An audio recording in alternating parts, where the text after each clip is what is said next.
Hello, and welcome back to another episode of Critical Reactions with your host, Bryan. We're going to continue on with this week's theme of deep cuts, looking at less talked about or less popular tracks from some of our favorite bands. Today we're going to be looking back at a channel favorite, a community favorite, Dillinger Escape Plan. They have popped up quite a bit in the music that we've listened to, and I guess we're going to give them another check today and see what they're bringing to the table in Gold Teeth on a Bum. Let's see what's going on.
What am I listening to?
That riff, right?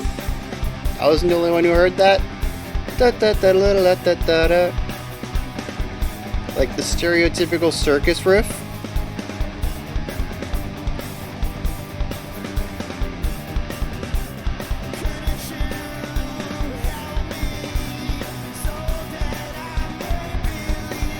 really digging this one right here. It's a fantastic way to build up energy while giving the bass a little spotlight as well.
I mean, there's another 20 seconds, but it's over, right? I'm gonna let the video go.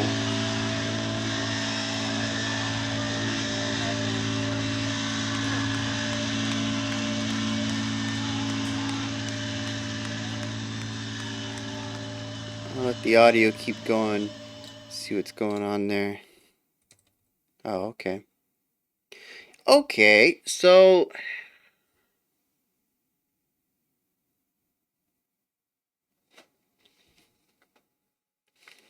how do I come to terms with the fact that this is the same band who made 43% Burnt? Like, I don't even know how to... Okay, so let's go about this the other way. Coming into this song, I was expecting something like 43% Burnt. Dillinger Escape Plan to me is chaos, right? They're math core. Is that correct?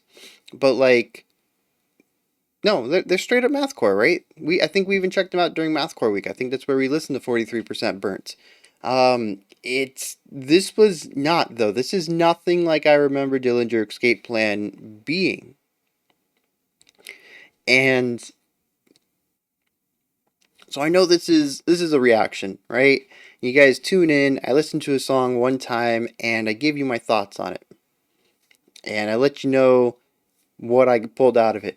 But I'm going to be honest, I'm probably going to do a jump cut somewhere in here and re-listen to the beginning because I was not critically listening to the song in the first minute and a half because I had no idea what I was listening to, and I was having this double take of, is this Dillinger Escape Plan? Did I click on the wrong video? Was I given the wrong link? This is a lot of stuff that I don't associate with them, and it really took me a minute to get my brain saying, look, it doesn't matter what your expectations were, let's get into it, let's actually listen here. And I don't remember what the beginning sounded like. So like I said, there's probably going to be a jump cut somewhere, and I'm going to go back and listen to it again so I can actually provide some analysis on that opening minute. But what I do want to talk about first is just inspiration, right? I don't know if anybody else heard this stuff. But first of all, somewhere tossed in here closer to the end, we had that stereotypical that circus Showtime kind of stereotypical lick. That was in a guitar solo somewhere that was overshadowed by everything else that was going on. Like, I feel like it was snuck in there as a little Easter egg. But then, like, the chorus to me has, like, an Alice in Chains kind of harmonization to it, especially in the vocals. And there was one point in the bridge, maybe, there was a rising chord progression where we would go up the scale as far as the chord was concerned, or as far as the key was concerned. And then we would come back down, but we wouldn't come back down to the root. We'd come back down to the second, and we basically come back up in Dorian style now. And then we'd go to the third and come back up. And this reminded me a lot of something that My Chemical Romance did in their first album. They utilized this technique of chordal movement often. Then there was also a moment that kind of gave me some like Pantera vibes, and there was like some early Avenged Sevenfold concepts in there at one point, and it's just like all these little ideas being tossed together. And it's interesting because to me it kind of feels like this is what Dillinger Escape Plan always does beneath the noise, right? So you remove that layer of chaos musically. You remove the layer of chaos speed wise, too. This is a bit of a slower song for them as far as tempo is concerned. And so we have these ideas that I think are present in a lot of their tracks, where we have these other inspirations from the 90s and 2000s in the music, and it's just usually hidden with all the mathcore noise and chaos. And it really, like I said, it makes me wonder if some of this stuff is hidden in their more traditional sound. It's just hidden, like put under the mathcore surface. But what is another one? Like the some part of the opening, maybe a verse, gave me some Mr. Bungle vibes. Right? Anybody else catching that? Like I can see these little pieces of inspiration everywhere, and it's almost like a song full of homages. It also completely threw me off to hear clean vocals. Like I don't think I've ever heard clean vocals in a Dillinger. Oh well, God, it's almost 2 years ago now. Just under 2 years ago, I think, when we checked out Farewell Mona Lisa, which is my first track from them. I think there might have been some cleans in there. I can't remember. I might be confusing that with Blood Meat. And I don't know what band that was, but I think I get that song in my brain. I get it mixed up into Dillinger's work, even though I don't think it is. Let me look at this real quick.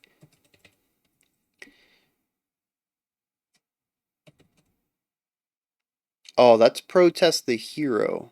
So yeah, that's not them. Interesting. Here's something that might.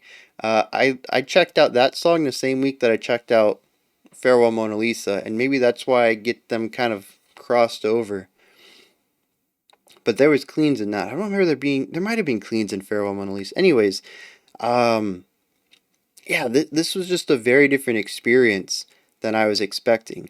I am going to take a second here to not give the song a full listen to, probably just kind of check out the beginning, and then I'm going to come back into this with the next part of this reaction. Okay, so bit of a refresher there. So the intro has this this very creepy, ominous staccato thing going on. Dun dun dun dun dun dun dun dun dun dun dun dun dun dun dun dun dun dun. It's all these short notes. They're quiet, and it's a lot of half step movement that implies a little bit of a creeping element, right? There's not a lot of movement going on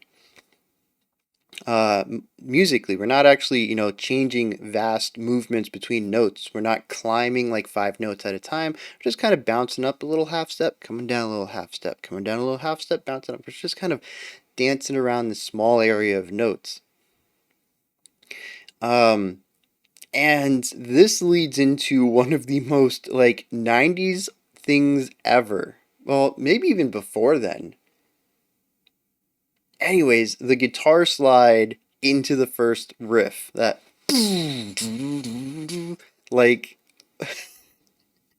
it's so cliche that it's really interesting hearing these guys utilize it. Again, I associate them with chaotic stuff, really pushing the boundaries, and to listen to them kind of dive into these cliches and these well-treaded concepts.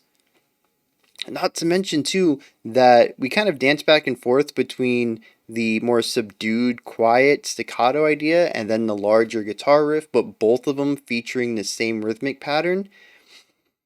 And then we go into the chorus, and I think earlier I'd said Alice in Chains, but hearing it again, Deftones. All right, very Deftones chorus right here. And but I mean, there's still like it's not 100% Deftones. Maybe there is a little bit of Alice in Chains in it. I don't know. Like I said, this whole song feels like a big homage, a big thank you to those who came before, who might have inspired these musicians to become the band that they are. This feels like a big thank you song, to honor those who allowed Dillinger to make the music that they do. And so it's very possible that it is a mix of a few different ideas rather than just the specific things that I'm pulling out of it. But we bounce back and forth between these two ideas for a second. We do the staccato idea in the verse, and then like that Deftones full chordal stuff. In the guitars, nothing else really going on there with the harmonized vocals. And we do that like twice, and then we go into a bridge. And I want to touch on that in a second. But for this opening section, I really want to focus on something interesting going on, and that is the time signature. And this is what I expect from Dillinger, and I'm glad that it's still here. I don't know where this sits in their discography, right? I mean, it says it says the song came off of Option Paralysis, which sounds familiar. I don't know if it's just because of the phrase, or if it's because we've checked out a song from Option Paralysis. I'm really interested where this song sits against everything else I've listened to. Is this early on when they were still developing their sound, trying to figure out who they were? Or is this later on and it's a very intentional deviation from their usual stuff? Or have I just been shown their deep end and they actually have a lot of songs like this? I don't know. I've only heard, what is this, my fifth song from Dillinger? And a lot of it has been a very specific style. But we come up to this time signature stuff though, right? And I never quite figured it out. It feels like it's doing 10-beat phrases for most of it, but not all of it. A lot of the times we'll have a 4-4-2 concept where we have our riff, we repeat our riff, and we repeat the first half of the riff before starting this whole pattern over again. And the riff is a 4-beat idea. So we have 4 beats, 4 beats, 2 beats, 4 beats, 4 beats, 2 beats. And this breaks up into 10. And, if that was it, I'd say, okay, maybe we're working in 5-4. I think that'd be the easiest way to go about writing it.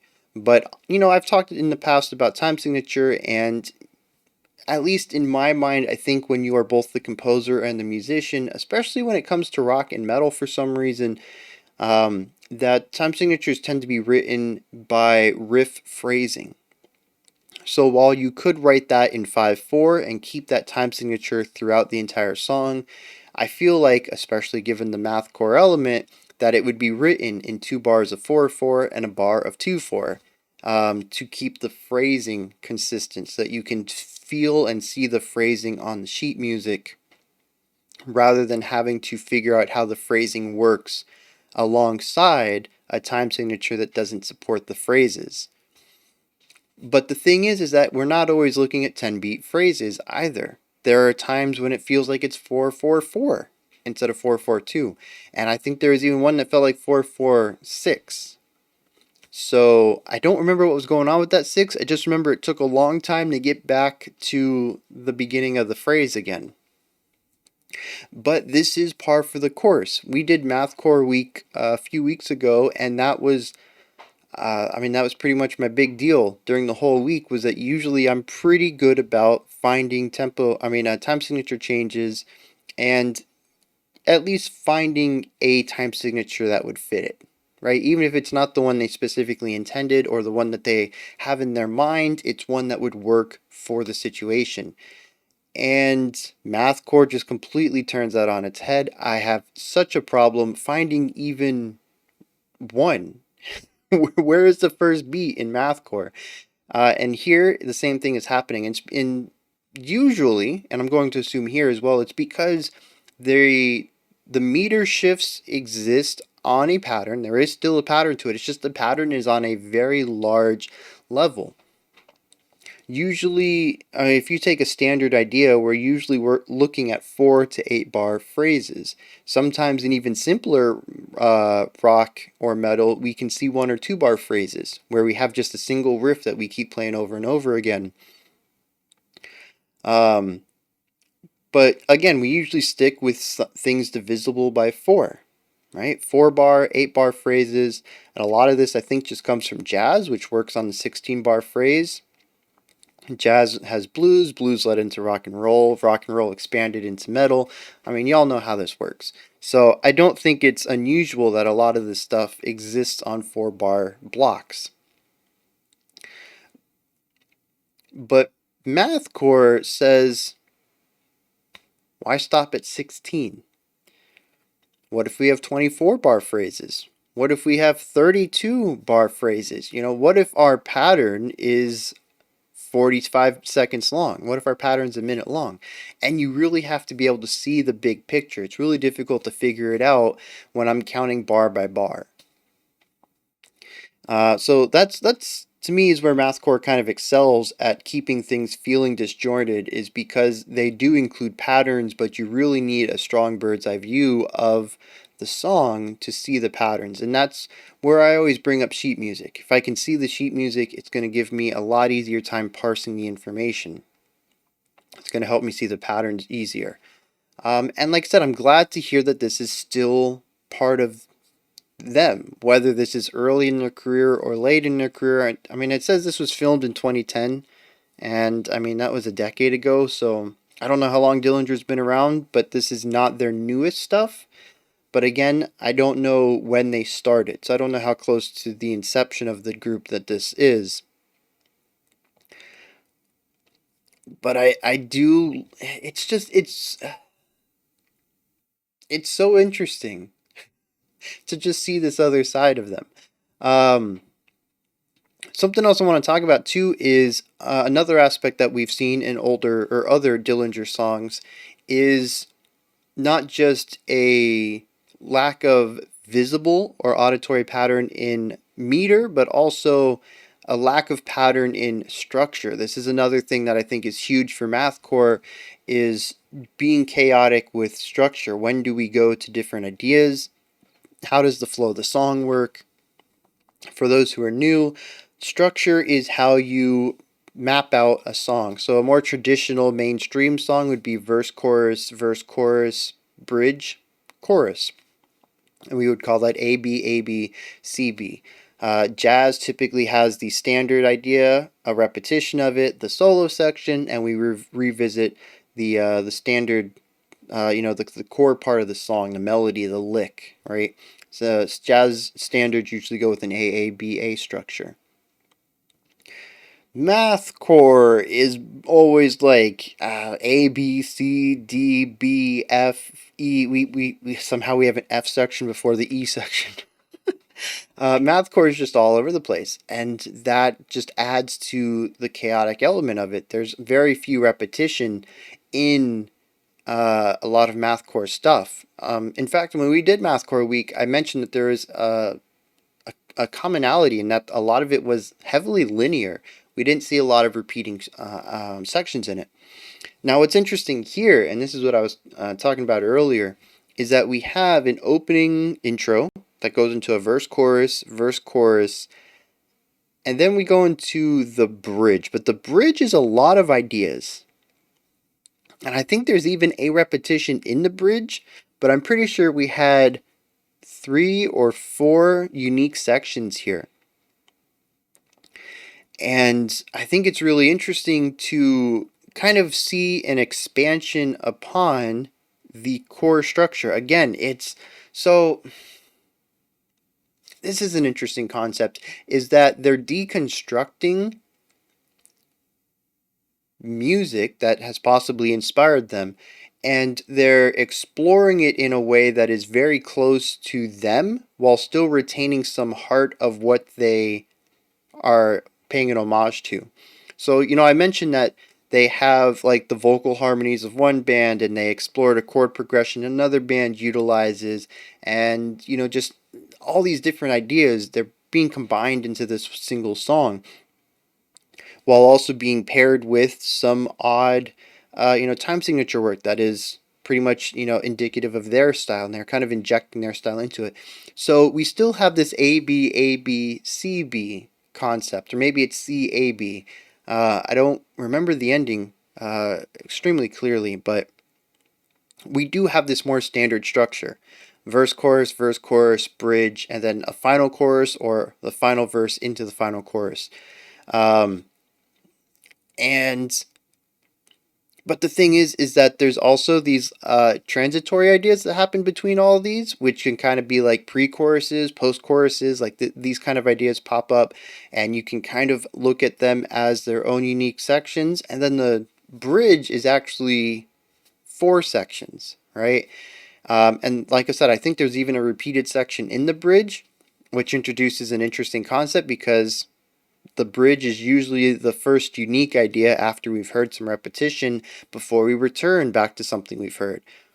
So to put this loop within the bridge is really interesting as well, but it takes this core concept and puts their own spin on it. It adds a bit of linearity into the middle of the song while still on a more macro level utilizing the sort of standard ideas that the bands that they're paying homage to would utilize. And it's this idea, like I said, of taking what they love, tipping their hat to the bands that they love, and utilizing aspects of them and merging them with aspects of their own style. And it's really interesting, just this whole thing, because there's so much that's familiar about it, and then there's so much that is not. There's a lot of elements in here that still feel very unique. And the song as a whole feels very unique because of that. It is a mix of new and old, of familiar and unfamiliar, of Dillinger and others. And it comes across with a very unique identity that comes through with that. And the interesting thing, too, because, like, we're moving into this bridge section, is that I think it's really cool to see how all of it blends together. It really shouldn't on the surface. I think there's a lot of desperate ideas here that I think would have a difficult time being put into a single song, and they find a way to create a through line across all of it, to bring it all together, tie it neatly into a bow, and say, look, it all fits together. And they do a phenomenal job of this. I mean, there's vocal styles, the multiple vocal styles that get included here. There's a few different guitar tones that get included here. There's a few different not keys, modes. I think they stay in the same key. They shift modes though. And staying in the same key, I think, is really helping a lot of it. But this section also removes a lot of the tempo shifts, not tempo, the meter shifts that we saw earlier. It really digs into more of these sounds and figures out a way to bring them together. I think if they had gone in and said, okay, we're also going to put in some wild time signature changes here, it would really make it feel more disjointed than they're aiming for, right? They're really wanting to bring attention to these elements. And I love how it comes together. I do. We hear some really groovy parts.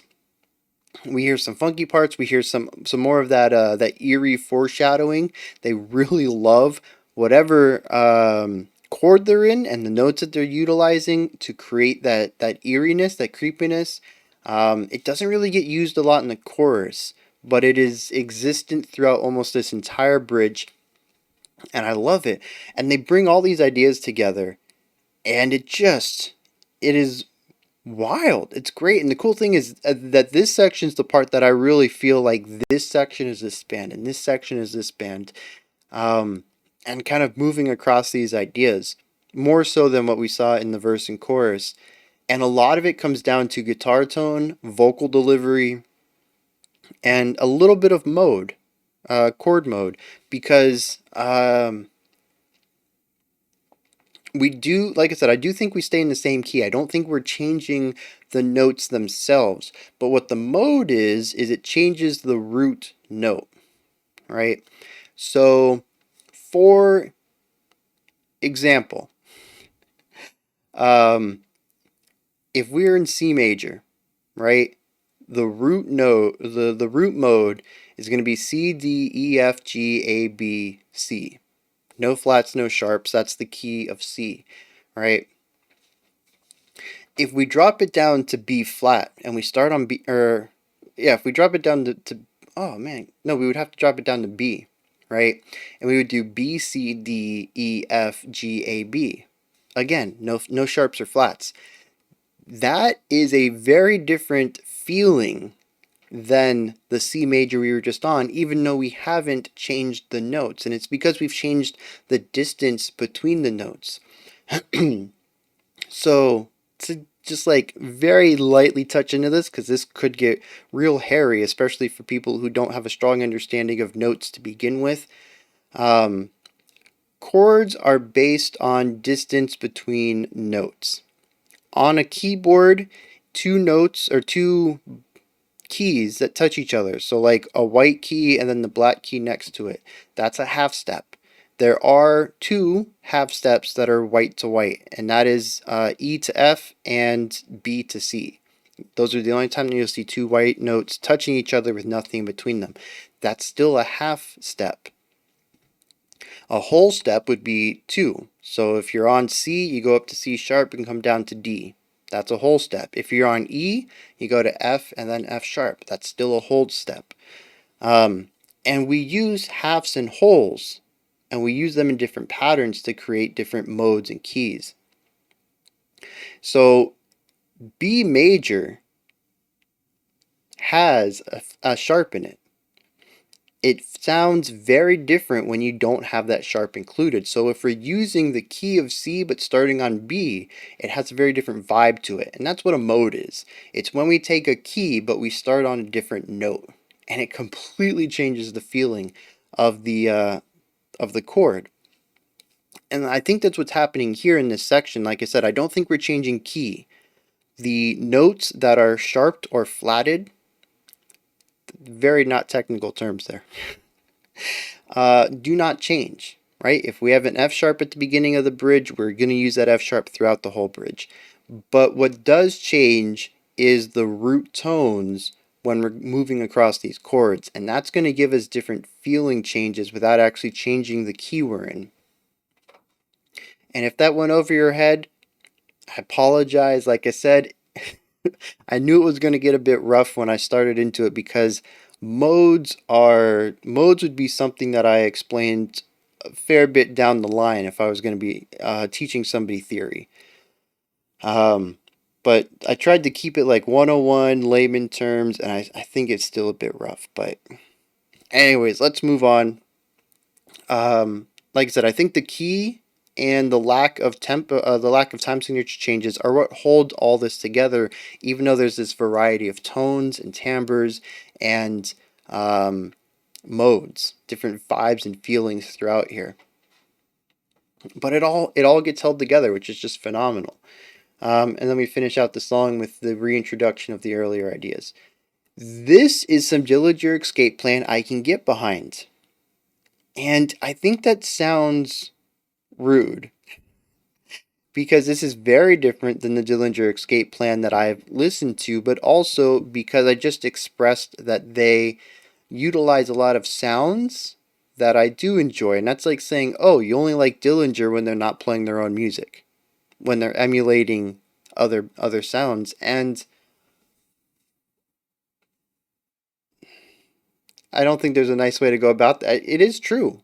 My favorite part of this track is the bridge when they're going through all these different ideas that are just very not Dillinger. But I love the way that they bring them together. I love the way they mix and match them. They might use a chordal idea from one band and a vocal idea from another, and geez, I wish that combination would have happened sooner. Like, I would love a band that did that often.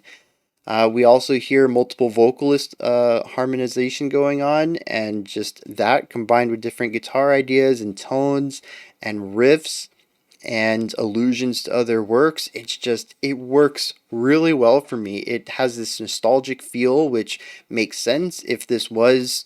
I mean, it says it was filmed in Italy 2010. Maybe this was a 2009 album, 2010 album. It makes sense that this taps into my teenage nostalgia for this type of music in the mid 2000s, early 2000s.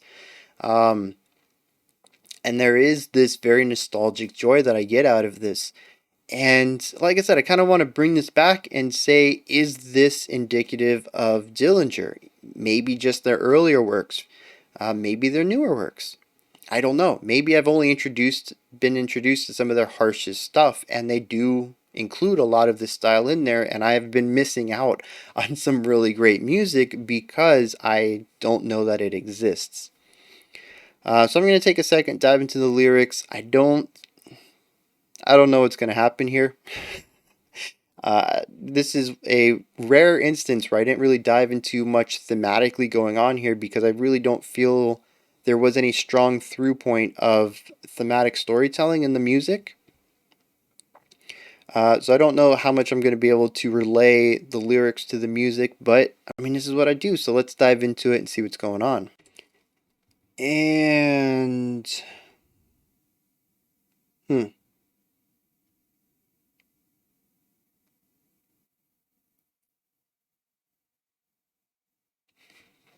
Kind of. Uh, Dillinger has a way with lyrics. It's really interesting to see how short a lot of their stanzas are. They have several lines that are just 2 to 4 words long. It's a fantastic use of what's the opposite of being verbose? I don't know. I don't know how to keep my videos short. I don't even know the word that means. Oh, concise. There we go. At least I know what I'm not. Um, they're very concise with their lyrics. They pack as much as they can into as little. It's minimalistic for the effective impact. But unfortunately, the impact is going over my head, possibly because of it. I feel like there's a lot of disjointed, half spoken ideas, and maybe it's just that I'm missing something more poetic about these words. The only thing that's really standing out to me is possibly the chorus. It is repeated a couple of times throughout the song. It says, pull out your teeth and stare with your hands at your share. And the only thing I can think is that this is an allusion back to the title, A Gold Teeth on a Bum. You know, basically, if you have gold teeth, pull your teeth out and, you know, you're not poor. You know, look at your share. You know, you can sell this and not be poor anymore. Maybe you won't be a bum. Um,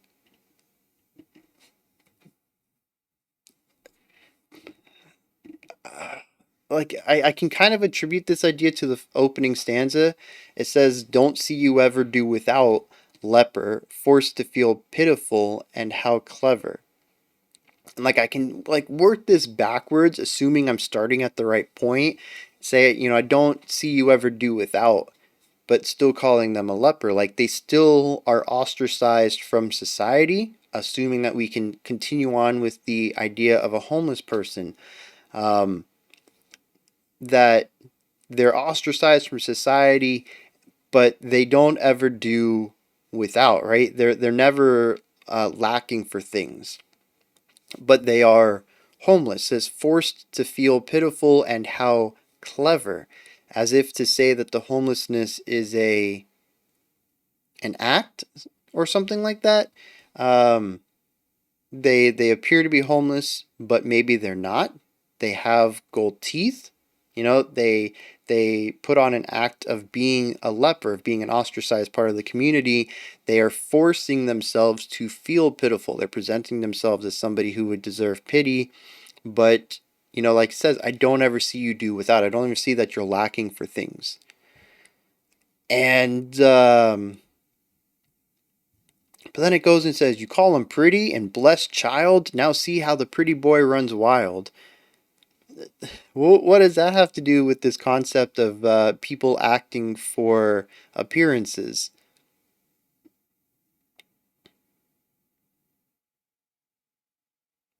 You are the proud and simple man. Now run as fast as I know you can. Trick me with your deaf, dumb, and blind, feigned hero daily disguise. So that kind of goes back into the idea of acting, right?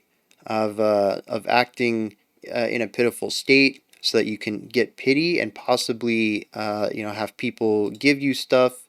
He says you can trick me with your deaf, dumb, and blind and become a feigned hero in your daily disguise. But I mean, it kind of makes me think that he's talking about people, professional panhandlers,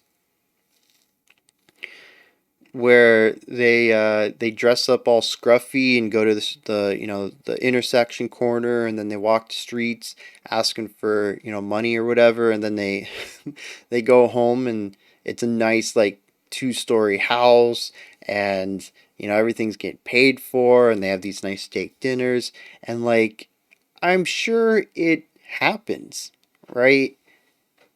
But also I don't think it's as endemic as the song would lead me to believe. And maybe he is just speaking about a single person, but I don't know. I think it paints a bad picture, especially with, I mean, 2010 might have been, it's a different time, right? A whole decade ago. Lots of things have changed in a decade, but at least today, if it is talking about more of a widespread issue and he doesn't have a single person in mind, then I mean, I think that paints a bad picture, especially with homelessness rising, at least in the U.S. Um, and it feels a bit tone deaf. Or yeah, I think I'm just gonna end that there. I don't know how I feel about it. Like I said, it was a different time, and it's possible that this was a bigger problem than it is now. But today, it feels, I don't know. If what I think the lyrics are about is what they're about, I don't know. I'm not keen on that. But tying this back to the music though, I have no idea. Like they seem to be two separate entities that were smashed together because lyrics need music to go with them and music needs lyrics to go with them. But it has, I mean, let me know, guys, what your take is on the lyrics, or if there's been any interviews on it or anything like that. Because as much as I loved the music in here, these lyrics kind of ruined it for me if I'm reading it correctly. I don't necessarily want to hear the song again. Oh, okay. So right before the final section, which has a repeated lyric to it, it says you're the first one to fall down, first one to cry foul, first one to point the blame, first one to feel ashamed.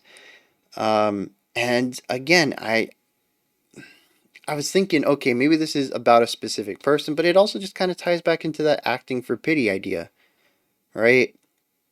Grifters,